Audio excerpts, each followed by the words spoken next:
Hi, I'm Bryan Rhodes, and I'm going to talk to you today about getting kids and students interested in Infosec. This also goes towards people that are kind of in the industry or have done computer work in the past and want to break into the computer security field. So it's kind of good for everybody. I am Bryan Rhodes again, and I'll probably cover that again in the next slide as well. So I'm going to talk about Infosec careers, what are they in general, and how to get into them, how you can go from a student level where you're just beginning into gain more experience, and what you can do as far as CTFs and how CTFs can help you build those skills. And then I'm going to end with some cyber defense competitions that are both at the high school and college level, and the Palmetto Cyber Defense Competition that we host locally here in Charleston. I am a red team operator and pen tester in my day job. I've also been part of the PCDC gold team and red team, so I've helped build the network as well as tear it down. I've also participated in the Southeast Regional and National CCDC competitions, and was part of the team that won BSides Charleston here last year for the CTF. And my co-presenter will be Tilson Galloway, and his team actually just won the 2016 CTF. So what is Infosec? It's this giant conglomeration of all these different diverse fields of expertise, right? So you have system administrators, you have forensic people, you have network analysts, you have legal people, you have policy people. It's kind of everything, right? So how do you go from no experience into learning about these jobs, right? So Hacks for Pancakes put out a great Mega Mix article about how to get started in Infosec. She breaks down blue team and red team, or defensive and offensive job descriptions, and what skills you need to be successful in each of those. As you can see here, it's pretty much the spectrum of technologies, right? For the offensive things, you have the stuff that I do, which is penetration testing.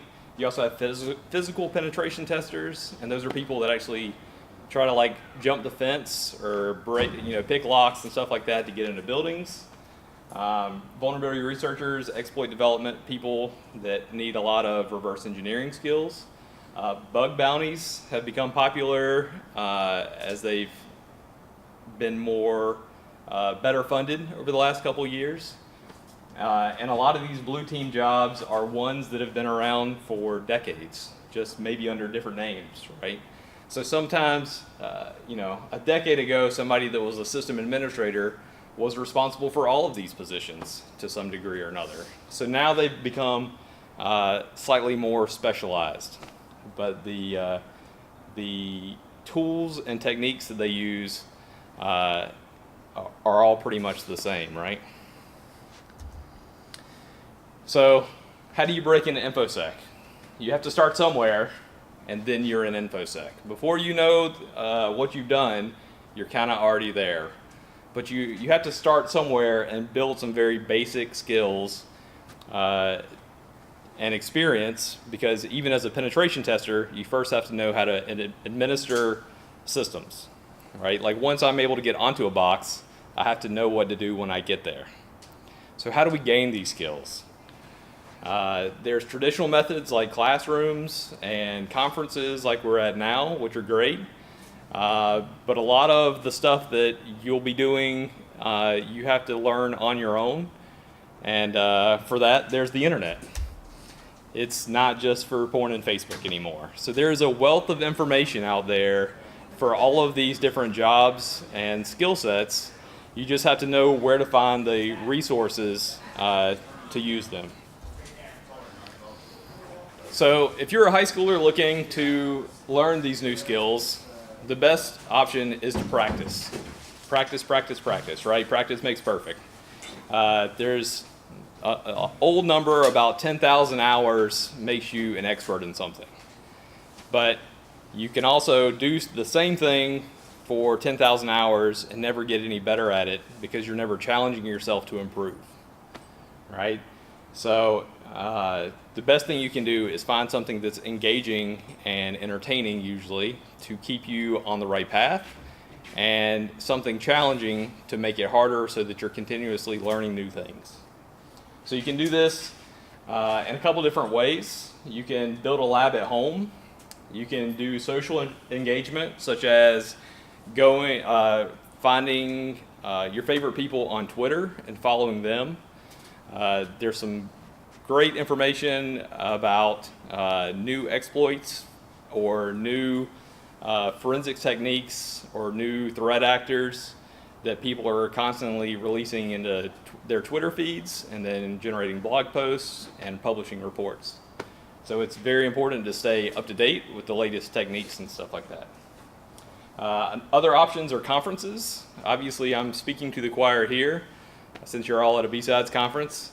But they're great ways to interact with other people in your field and meet new colleagues and meet new friends, and perhaps find a mentor, right? If you can find somebody that is doing interesting work in your field, follow their work and do some of your own and maybe see if they can help you as well. Once you become more knowledgeable in that field, you're in a position to take other new people under your wing to help them as they're learning. Right? So let's talk about this deliberate practice. The first thing you want to do is set very clear goals for yourself. What are you trying to accomplish? You can say, I want to be a great pen tester, or I want to be a great forensics guy, but that's very generic and very general. So you need to set clear goals for yourself and break it down into sub-skills, such as I want to know how to do memory analysis. I want to be able to recover files from a file system. I want to know about the specific policies or techniques to ensure that I'm getting clean images of a recovered drive, right? Pretty much everything can be broken down into smaller and smaller pieces that are a lot easier to master individually than trying to accomplish a generic goal as a whole. It's very important to track your progress to see where you're going and what you're, both what you have done and what you have left to do, right? And feedback loops to make sure that you're on the right track, to make sure you're doing the correct things. And accountability is where other people hold you accountable for the work that you're doing. So maybe you come and present at a BSides conference and let people mock you. So Code Academy and Code Wars are good examples of deliberate practice. You can say, I want to become a better Python programmer. It's a very generic topic, right? So how do you do that? You go to somewhere like Code Academy, and it has step-by-step lessons that teach you how to do Python programming. This helps build sub-skills such as mastery of sockets, reading and writing files, manipulating data and structures. It lets you track progress to see what you have done and what you have left to do.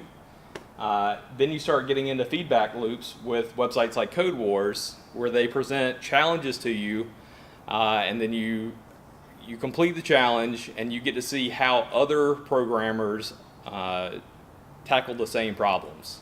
So you get to compare your code to theirs, and your solution gets posted online as well, so other people can comment on your code. So this forces you into a habit of both learning new skills and reinforcing the skills that as you're learning them. For building a lab, this is kind of an old image from a Rapid7 document, but it kind of speaks to the point that I want to get at is it's very easy to build labs these days. There's equipment that you can get that's very cheap, or you can do pretty much everything virtually these days. This is just one example. This is more for a penetration test example. because it has Metasploitable, which is a vulnerable VM. It has a LAMP stack, which is a Linux server running various servers and applications. Has an old version of Windows XP, has an old version of Windows 2003 Server, and a couple versions of Linux. Again, this is kind of for penetration testing, but it could be expanded to do anything you want. So you can download Windows VMs from modern.ie that allow you 30 days or 60 days of a Windows 7 box with a specific version of Internet Explorer for testing things out on. There's a lot of versions of Turnkey Linux is a Linux distribution with specific servers that are enabled by default. So if you want to, you can grab a web server distribution that already has MySQL and PHP admin and stuff like that on there, or you can get like an Elk stack or a couple other things. For firewalls and networking, there's open source stuff like pfSense or free stuff like pfSense that you can practice your firewall and monitor your traffic with Snort or Suricata or a lot of programs like that. It's very easy enough so that you can set it up at home and monitor your own traffic as it's going out to the internet, and then you can generate traffic to see how it looks on the wire. There's other, if you're interested in web application stuff, there's a project from OWASP called WebGoat. It's built as a web penetration testing VM, but there is also a developer version that allows you to go in and fix the vulnerabilities as you find them. So you have both the knowledge of how to break it and the knowledge of how to patch it. So it's a little bit of both. As I mentioned, there's also cheap hardware. You can go to Goodwill and pick up, an old 2900 Cisco router and learn to play on iOS, right? Or there's wireless APs if you want to get into wireless technologies for $20, $30. So the barrier to entry into Infosec has really dropped in recent years. So once we start to have these skills, how do we reinforce them more and build upon them is by challenging ourselves, particularly with capture the flag competitions. There are several types, and we'll kind of go through these a little bit more in detail. Jeopardy is broken down into categories and point values. It's what you see a lot of times for online CTFs. There's King of the Hill competitions like we had here at BSides Charleston, where you attack a box and you try to maintain control of that while other teams attack the box as well. There are attack and defend CTFs, kind of like DEF CON, where you are attacking other teams and defending your services from other teams. And trying to, those are tend to be, at least DEF CON is very binary and reverse engineering specific, because you're trying to watch for other people's exploits as they attack your services, while you're reverse engineering your services to develop exploits to attack their servers with. Boot to root is normally a VM or a CD that's given out that you can put in with specific flags or vulnerable services on that disk. They did this at SkyDogCon this year, and I believe last year, where they just give everybody a disk. It avoids a lot of the network congestion problems with some of the other CTFs. You'll find a lot of these on VolnHub, which I'll mention again in a minute. And finally, there's cyber defense competitions, where you act as a defender or a protector of the network, and you're trying to harden your system as opposed to trying to exploit other ones. There's also hybrids of these, like SANS Net Wars. Starts out, has 5 levels, and the first 2 levels are a boot to root, so they give you a CD with challenge questions and kind of a Jeopardy style challenges. And then levels 3 and 4 of that are kind of an attack and defend, or a King of the Hill, where you're actually trying to exploit other servers on the network. And then level 5 is an attack and defend scenario, where you're trying to protect your castle against attackers while you're trying to attack their servers. So lots of different varieties of these. This is a quick example of Jeopardy. You can see how there are lots of different disciplines and areas. Each one is a little different, but they normally have some similar main topics like web exploitation, reversing, and crypto challenges. This goes back to the disciplines needed for Infosec, right? So each of these speaks specifically to different jobs and different skill sets. And it also helps students identify what their passions are, right? You might be very interested in doing web stuff, or you might be very interested in doing network stuff or forensic challenges.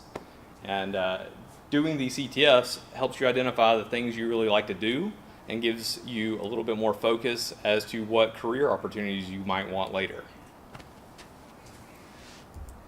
Facebook just released a framework for doing CTF challenges.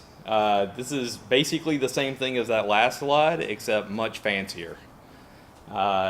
This is also a Jeopardy style challenge, just broken up into more of a risk format where they have countries instead of categories.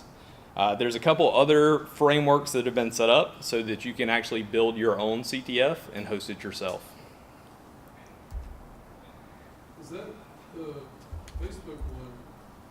When it was first released, I downloaded it, and it seemed like that was the framework that you created around. Have they changed something the last year since they released it? No, not really. That was the intention of it, is that they provide the framework and you provide the challenges and fill it in so you can run your own CTF. This is kind of an old slide, but it still holds true.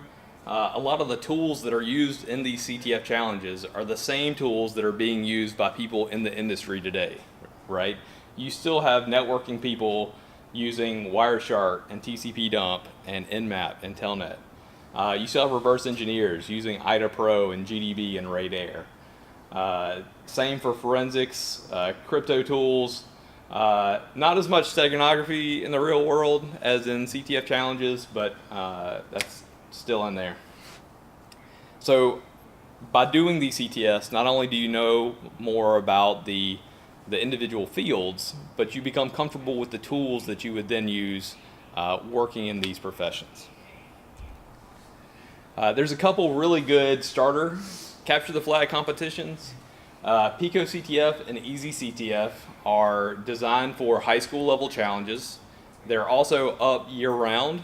There's a 2013 and a 2014 version of Pico CTF, I believe, that's available now. The MITRE STEM CTF just ended. It's an annual event, but it's also aimed at high schoolers, but it's open to anybody that wants to play. VulnHub is good for the boot to root challenges that I mentioned a couple slides ago, where they have a vulnerable VM that you can download, such as WebGoat, and I think the SkyDog boot to root CTF is also up there. And you kind of go through and find flags and try to escalate on that image. Each year, SANS also does a holiday hacking challenge that they put lots and lots of time and effort into. I believe this year it starts on December 9th. And they also leave old versions up on the internet so you can continue to play them from their website. Finally, the link at the bottom to CTF Time is a website that tracks and monitors CTF events. There's a giant calendar. If you are super interested in CTFs, there's one happening every couple of weekends in random parts of the world, and there's always something going on. Next, we're going to focus on cyber defense competitions. All right, so these are where you are protecting your network and your computers from attackers. CyberPatriot was created by the Air Force Association. They give you on their website, they give you training materials and practice images that are focused at a high school level, but they are very good foundational material for anybody that's interested in hardening boxes. So they have Windows and Linux hardening, they have some router documents on there, some policy documents on there. It's a great place to start for pretty much anybody interested in getting into InfoSec. During the actual competition, I was able to see one on yesterday. Actually, I went out to one of the high schools that was going through their first round of the competition. They're given VMs to download, and at the time allowed to start, they're given a key to unlock those VMs and unencrypt them. They were given one Windows 7 box and one Ubuntu workstation. They also had a Cisco Packet Tracer challenge where they had to build out a networking infrastructure and submit it for scoring. There was a networking quiz that they had to complete that was, I think, 10 to 15 questions of network questions, multiple choice for the most part, a couple fill in the blanks. And on the workstations, they also had forensic challenges. So they were given a scenario email that basically said, you are now the IT person for this company. We want you to harden these workstations. There were a couple of tasks included, such as adding user accounts, or they were given a list of authorized users that should have accounts on the system, and then the students were required to try to lock down those boxes.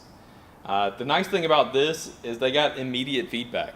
So if it says Harry needs a user account and his username needs to be Harry, as soon as the kids go into the box and add Harry, it plays a little noise and it shows up that says, like, you added Harry's user account, you get 5 points.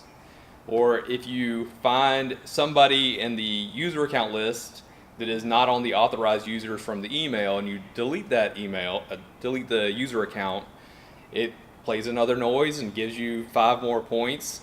So the students know exactly what they're doing right or wrong as the scenario progresses. Beyond that, it's somewhat open. It's scored out of 100 for each of the 2 boxes. Other than doing user accounts, it's fairly generic. Other than it says things like there should be no unauthorized software or media on the machines. So then the kids have to go look through and find out that user Bob downloaded some MP3s, and you delete the MP3s out of Bob's folder and you get more points for that. And then they have to do policy enforcement and things like that in order to continuously lock down the boxes until you get 100 points. So there's a couple rounds of this, and then it goes into like 3 tiers, like silver, gold, and platinum, I guess. And students work their way up. This is also available for middle school students now, I believe. So getting kids started at a very early age, right? For the college level, there is the Collegiate Cyber Defense Competition, or CCDC, where students are given a small business scenario, and there are active red teams on the system attacking them while they are trying to defend the network. There are automated scoring engines, but unlike the one for CyberPatriot that are on the host, these are external that are polling their services and checking them at specific intervals to make sure that they're still up and running. There is usually simulated network traffic on the competition network. Sometimes you even have what's known as an orange team that actually plays user roles, that goes and tries to buy things off the website or sends email using the email server in the competition network to verify that things are still functioning as they should, in case the scoring server isn't intelligent enough to detect certain misconfigurations. The volunteer red team is made up of people from industry or from academia. that will provide external threat to give the kids a little bit of a challenge. Keep it interesting for them. So the students have to maintain availability of services. So if you have a commercial web server where you're selling a product, you have to try to keep that online. Sometimes you have a database or a mail server or an Active Directory server that are constantly being pulled to make sure that they're still up and running. The students are also given business injects. So it depends per competition, but usually these are like every hour or so. They'll be given certain challenges to do that are supposed to fit whatever business scenario they're currently playing out. It depends on where you are, but some of these can be more policy related or more reporting related, or they can be more technically challenging. For example, I've seen in the past where students were expected to write a disaster recovery policy, which they may or may not just copy from somewhere off the internet and submit. Or they could be giving something like, here's a new firewall, I want you to evaluate it and tell me if it's good or bad. I've also seen ones where it was much more IT focused, like I want you to add a printer, or I want you to add a specific user or remove a user from the network. Students are also expected to detect and respond to outside threats. So you have these red team guys that are attacking the network, and the students have to figure out where they're coming from and how to lock down their services enough to prevent attacks. They get bonus points for writing reports saying for successful detection, like an incident responder would. So if you saw an attack come from a specific IP address, using a certain method to get in, hey, I found a web shell on the web server, I think they used a SQL injection in this form to get in, it's been patched, then the students get bonus points for submitting reports like that. The goal of this is to balance security needs against business needs. This is a little bit different than the other CTFs that are strictly challenge focused. This is supposed to, help prepare them for real world scenarios, as well as get them to a point where they can talk intelligently and professionally about the security of their network, right? So a lot of times you'll have someone acting as a CTO or a CEO that will come in and talk to the students and ask them how they're doing and to get updates from them. It's broken up into 10 regions. Each region does it slightly differently, which can be a bit of a challenge when you go to a national competition because maybe one region's red team isn't as strong as another region's red team, or the injects of one region are different from the injects of another region. So they all do things a little bit differently. But that could still keep things interesting. The last 2 years have been won by University of Central Florida from the Southeast region. So congratulations to them. Usually out of CCDC, you also have a lot of job offers for the students that are winning these competitions. So it makes for a great resume builder to say that you have participated in these types of events, and also an opportunity to get internships or to get jobs once they graduate. Here's a quick slide just showing you the registration schedule. It's coming up for Southeast, so if you're involved in if you have students that are in the colleges, or if you know somebody that's interested, this is the website to go and register. Speaking more locally, we do one here called the Palmetto Cyber Defense Competition. We've been doing it for a couple years now, and it's based off of the CCDC model. CCDC is a 2-day competition where it's the same team over a weekend, usually.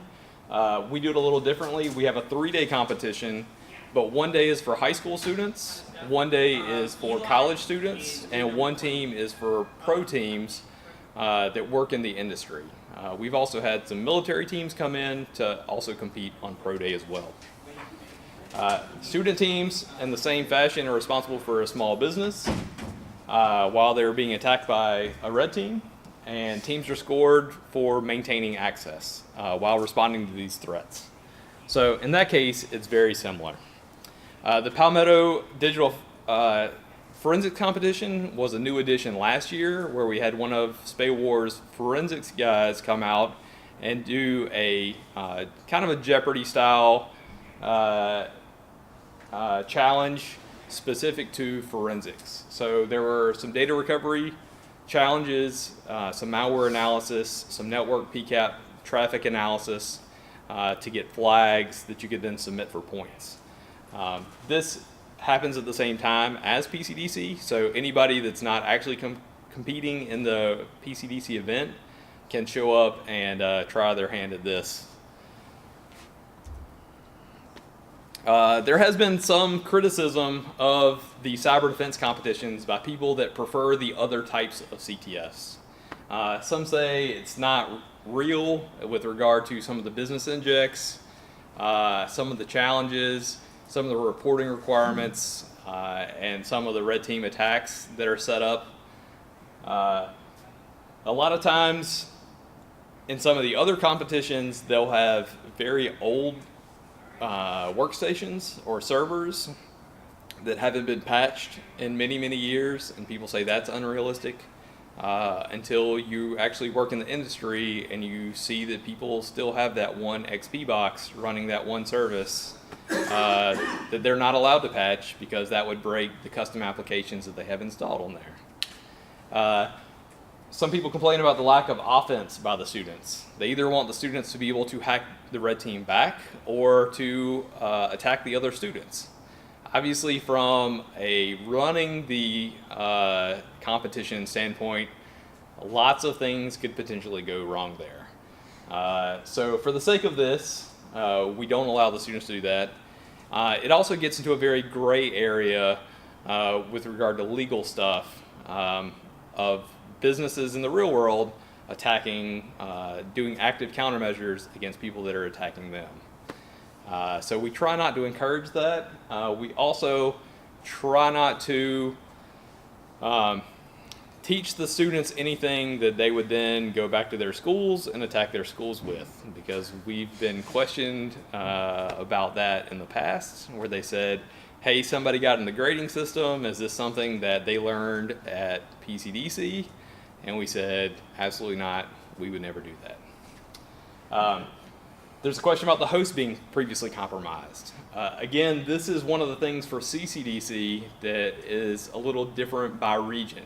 Some regions pre-install malware on the host, others do not. So at the beginning of the competition, it becomes a race against the students to see who can get access to the boxes first. Whereas other ones install backdoors, install keyloggers, install malware that will beacon back out, or sometimes they will plant devices inside of the network so they can gain access later. Some people complain about this and say it's not very fair. Other people that have worked in incident response that are coming into an unknown network say it's very common that you don't know what the last sysadmin did or how secure he made the network. Or maybe he made backdoors for himself so that he could, connect from home so that he didn't have to come into work one day. There are some complaints about the boring injects, such as the policy paperwork, drills, a lot of IT stuff that the kids don't really like to do. Sometimes they're repetitive. At PCDC, we have tried to adjust our injects so they are a little more technical, to put the kids in a little bit more of an incident responder role and kind of give them similar forensics challenges as the ones that they're seeing in these other CTF competitions, to help keep things a little bit interesting, right? with scoring, with normal CTFs, you do a challenge, you get a flag, you submit the flag, and you get to watch your score go up. So you get immediate feedback about what you're doing right or what you're doing wrong. With CCDC and PCDC, you don't get to see that. There is a scoreboard, but it shows teams ranked without scores because a lot of different things go into that score as opposed to these normal CTFs where it's either binary. You either get it right or you get it wrong. With this, it's some combination of your service uptime combined with the points that you're getting for incident response reports and the reports that you do as part of injects, or the challenges you get as part of injects. So it's a little bit more complicated when it comes down to this. All right. So let's talk a little bit more about the teams for PCDC and CCDC. So you have your white team down in front. Those are your judges. Those are the people that will score and decide, read the reports and give points back to the teams. You have your gold team in the back. Those are the people that are building and designing this lab network, which sometimes takes months to do. A lot goes into building these networks and these challenges. The black team is usually the same people as the gold team, but not always. These are the people that maintain the network during the competition. So a lot of good network folks are part of the black team to make sure everything runs smoothly the day of, or the days of. On the far right, you have your blue team. Those are your students that are there to defend your team. They're also the mentors that go out to the schools to help educate the kids on the competition. SPAWAR has mentors for both CyberPatriot that go out to the schools and volunteer, as well as the high school for PCDC to go out and help train them on some of these defensive tools and defensive techniques to prepare them for this competition. In the back, we have the red team. Those are the attackers.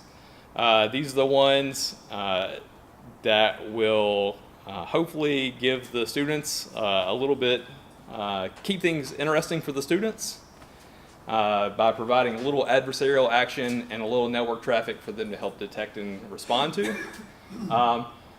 Pink team, there really is no pink team, but we're going to call these like red team light. So at SPAWAR, we have some people that don't get to red team during their normal day job, but they like the idea of it, and they are kind of like red teamers in training. So we're going to call those guys red team light.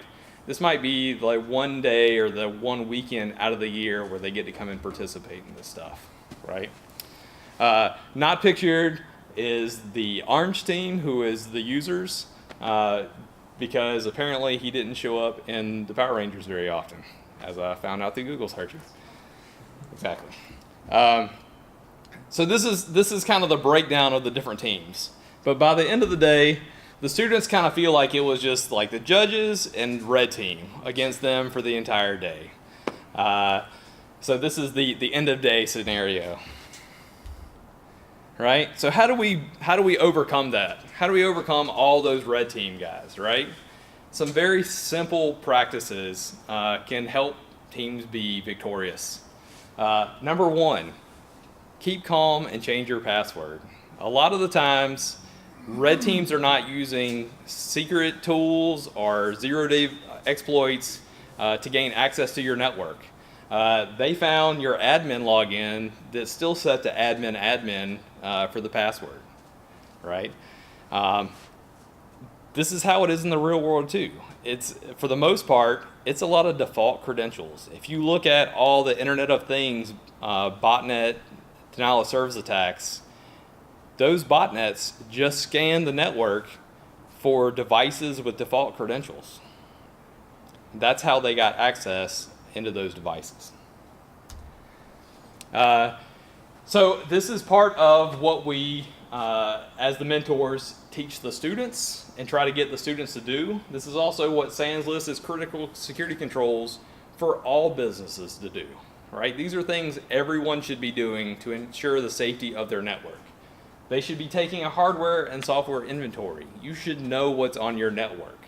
You should know if maybe there's a Raspberry Pi that somebody taped under your table, right? That's beaconing out to the world. Maybe it's just a DNS server that somebody locked in a closet and completely forgot about for years and years and years, right? Secure configurations, going back to default credentials, the FTP server. Does your FTP server allow anonymous access? Does it allow read access outside of directories that you intended? Admin privileges. Who has admin rights? Does everybody on the network, or is it only specific users? Defenses, host-based and network-based, application whitelisting, and firewall privileges. These are things that we have worked to get into our PCDC competition, to give the students some control of their boundary defenses. You're also seeing this in a lot of the CCDC competitions as well, and are starting to get into the CyberPatriot competitions with the Cisco packet tracer stuff also. At the end, you start getting into data recovery, making sure you have backups.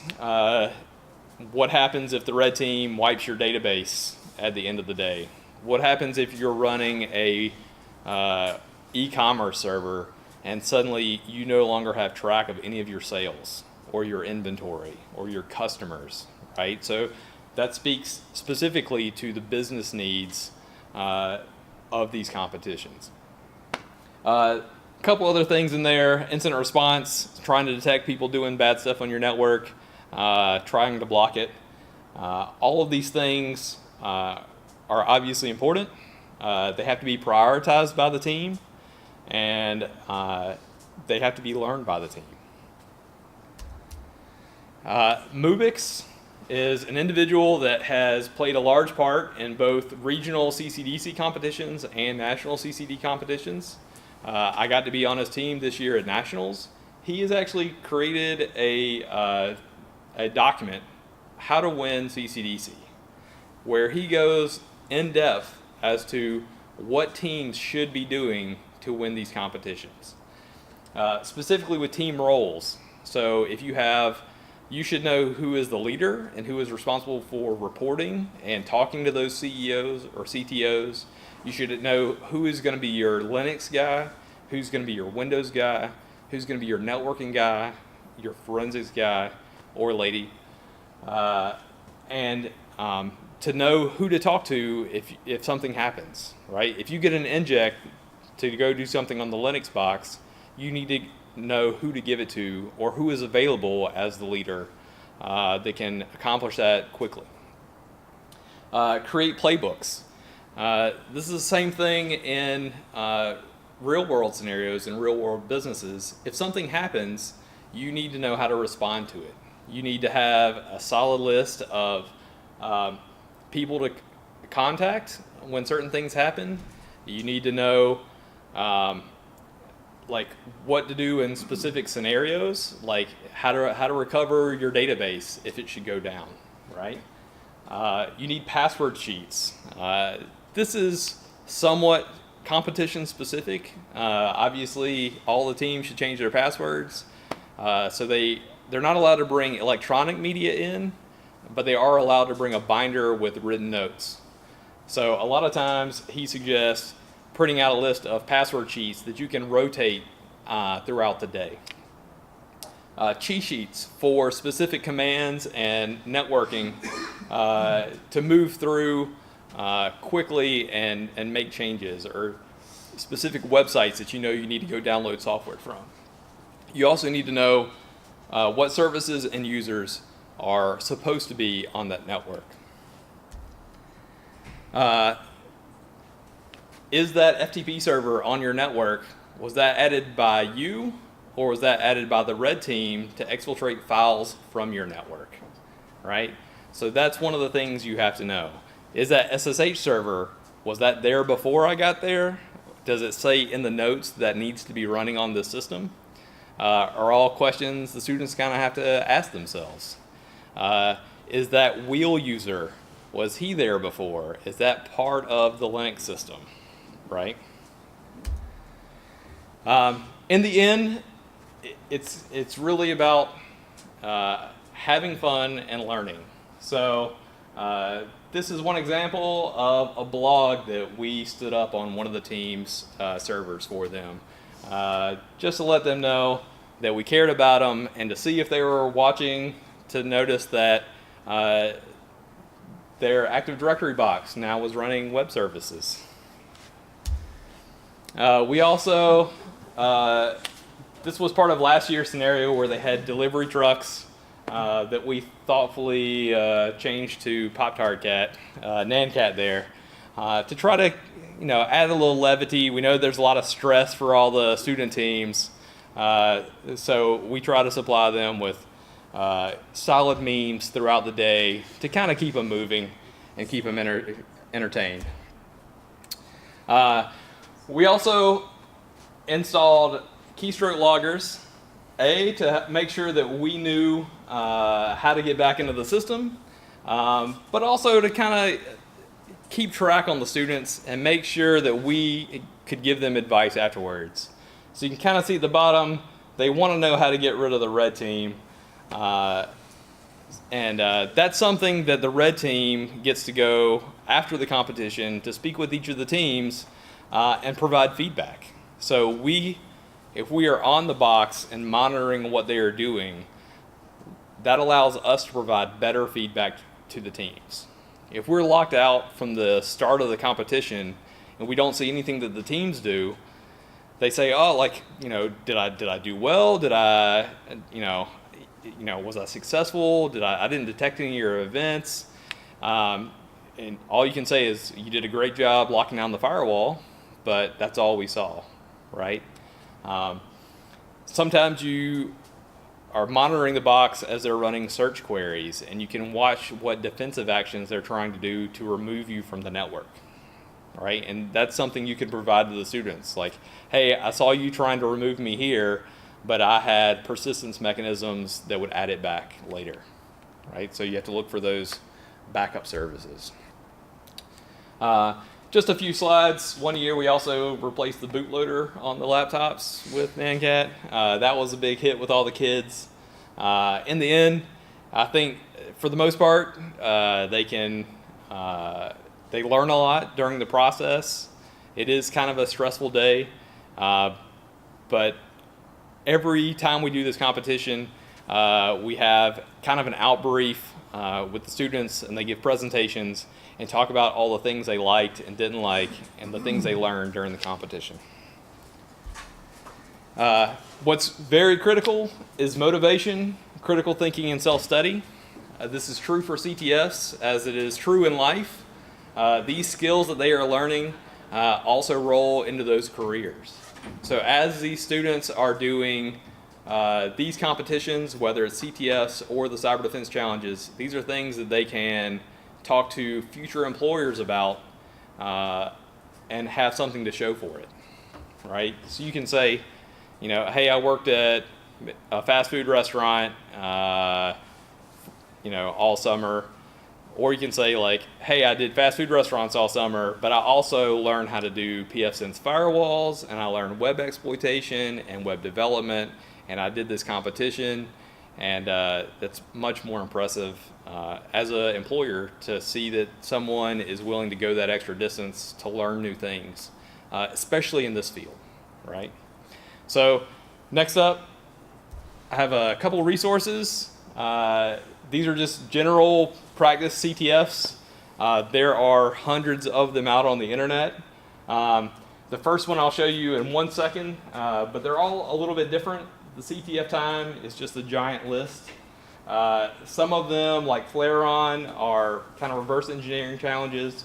Some are more Linux operating system based, some are web based, but they're all a little bit different. That first link actually goes to this website.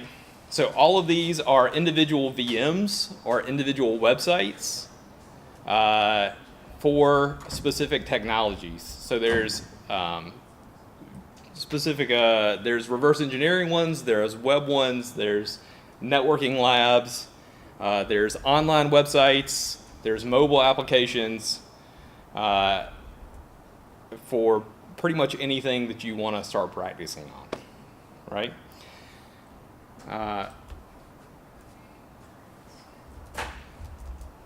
So any questions? No? All right, so next up, real quick, we're going to have Tilson Galloway. Yes, come up, and he's one of the high school students that has competed in PCDC. And can give you a little more feedback about what they're doing at his school.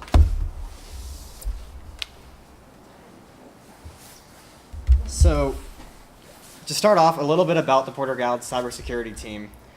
We were founded in 2015, so last school year, by Max Harley, who actually presented earlier today on shellcode in that room over there. In our first year, we were third place at the BSidesCHS CTF. We got first place at the CarolinaCon CTF against professional. We were the only high school team there, and we placed first in Raleigh, North Carolina. And then we placed second at PCDC on the high school day. So this year, the team is made up of 11 students, most of which have no prior experience with security and generally are just taking the standard computer science classes. They range from freshmen to seniors, and it's actually really interesting how a lot of the time in the security team, it's actually the freshmen, not the seniors and the juniors, who are the most motivated and therefore do the best in the club. So we compete in CyberPatriots, various CTFs throughout the year, and then PCDC to end our year, which Bryan did a great job of talking about. So this was mostly all covered, but CyberPatriot gives Windows Server, and then Ubuntu images. And it tries to gamify something that's really not so fun to high schoolers, securing and hardening machines, and makes it more fun by playing sounds and giving points based on changing passwords and setting up local security policy. So it makes people feel like that. So at PCDC, I'll just skip over the first two since Bryan covered it. But what students tend to find really fun about PCDC is just the feeling of being attacked by the red team all day and just thinking everything's going fine, and then just seeing Nyan cats or Minecraft servers popping up on your website. And then also what was fun in past years at PCDC is there would be social engineering. There wasn't much of this last year, but from what I've heard, there would be the red team coming in with crayon-made badges and just bringing in a camera and just filming the password sheets and what was happening on every computer. So I found this on Twitter a couple days ago, and it brought me some flashbacks. So by the end of the day at PCDC, the red team won. And not that it matters, but this was our team.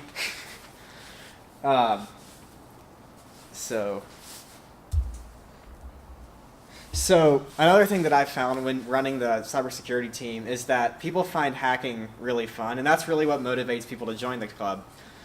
So obviously that makes our training have to have a big emphasis on ethics, knowing that you can probably go learn something and then go 10 minutes later after our break, go exploit that on the Porter Gallant servers, which we don't do. And then CTFs also serve as a great hands-on learning experience, because even if you don't know, you'll end up spending enough time on the CTF problems where when you go read a write-up, it'll all just make sense to you. So, so on the 28th of January, we're going to have there's a completely student-run CTF being run at Porter Gallant, and it's being run by Charles Trulak, Cameron Hay, Charles is over there, and myself. And it's completely free for all high schoolers to compete. It's going to be an all-day event. There will be prizes and lunch, and it's open to all skill levels. So you don't have to have gone and competed in PCDC or you go do CTFs every weekend. You can have no experience in security, and we'll make sure to help you accomplish what you came to do that day. Is that being made available to all the local high Yes, that's open to. So that's open to. It's aimed at high schools in the Low Country, but really any high schools are like anywhere are welcome to come and compete in it. Does spectators come? Maybe. I'm working I'm in the cybersecurity industry. Yeah. And I've graduated high school years ago, but if I was going to I will have to, if you can email me, I'll talk to you after this. So training is something that we take seriously, but we also make sure to keep it fun. Like we don't just sit there and have a classroom environment all day and talk about networking and TCP/IP all day. So we meet every Saturday and we cover ethics, obviously, Windows security, Active Directory, networking, and then red team basics and penetration testing. And we generally do penetration testing second semester, and just to ensure that everyone is aware of the moral implications of using the things that you learn. And at the end of the year this year, we're going to all get Security Plus certified. So all of the knowledge you learned, so you have something written for all of the knowledge that you hopefully learned throughout the year. So in the future, obviously after we run the CTF, we'd like to make it an annual event that possibly we get sponsors from. And then we'd like to start competing in more high-level CTFs that aren't necessarily aimed at high schoolers. And then next year, hopefully we're going to have a cybersecurity class at school. And that's what I got.